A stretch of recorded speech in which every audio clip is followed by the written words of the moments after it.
Ah, yes, periods. Nature's way of reminding half the human population every month that they are alive, fertile, and that pain is apparently just a lifestyle. For thousands of years, societies have looked at menstruation and said, we don't understand it, therefore let's shame it. Very scientific. In ancient Mesopotamia around 2000 BC, people thought periods were a sign of divine punishment. A woman bleeding, it must be the gods saying, bad girl, you read a clay tablet without permission.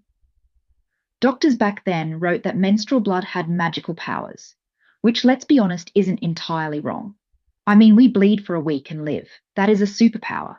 The ancient Greeks, always sensible with their philosophy and democracy, right? Thought menstruation was the female body's way of purging excess humours. They literally thought women's bodies overflowed like clogged toilets. Hippocrates, the so-called father of medicine, believed if women didn't bleed enough, their wombs would go wandering around the body. Yes, the famous wandering womb. Imagine that. You sneeze, and suddenly your uterus is in your ear. Very medical.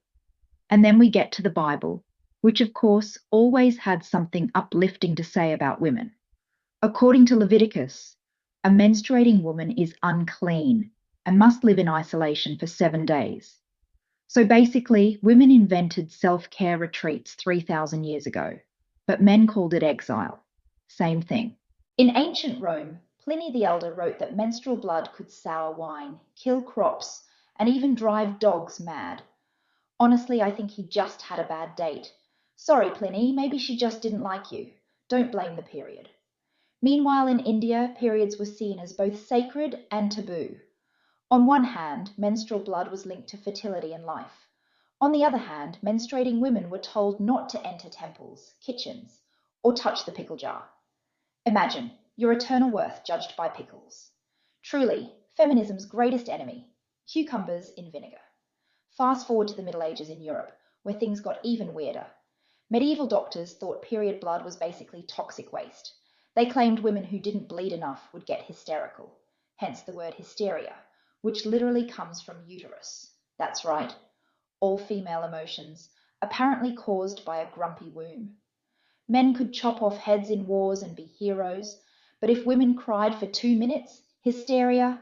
By the Renaissance, people began experimenting with remedies. Some believed that drinking powdered toad would cure menstrual cramps. Yes, powdered toad. Nothing says relief like licking amphibian dust. Victorian England, of course, made everything worse. Women were expected to faint elegantly while suffering silently. Periods were considered so scandalous that even sanitary products were sold under the counter, like they were illegal drugs.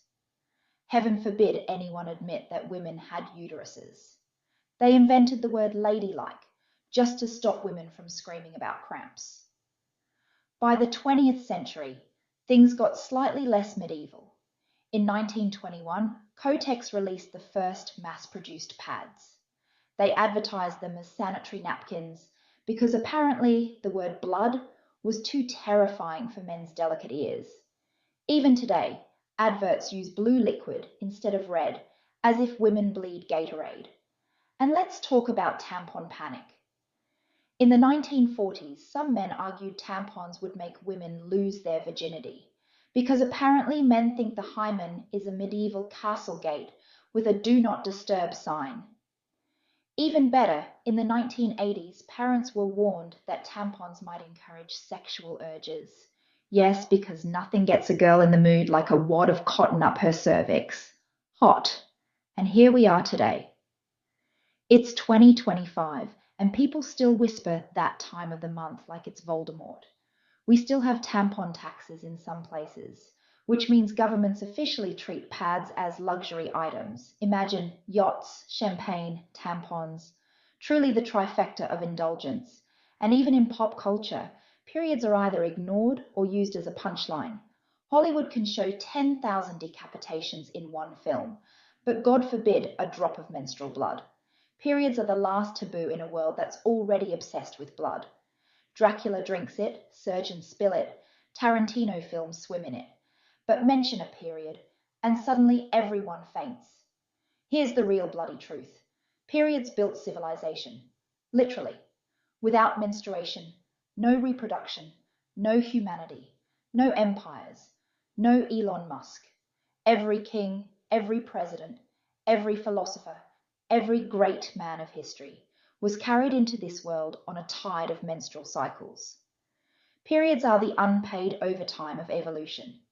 So next time someone says, it's just PMS, remind them, no, it's world history, dear.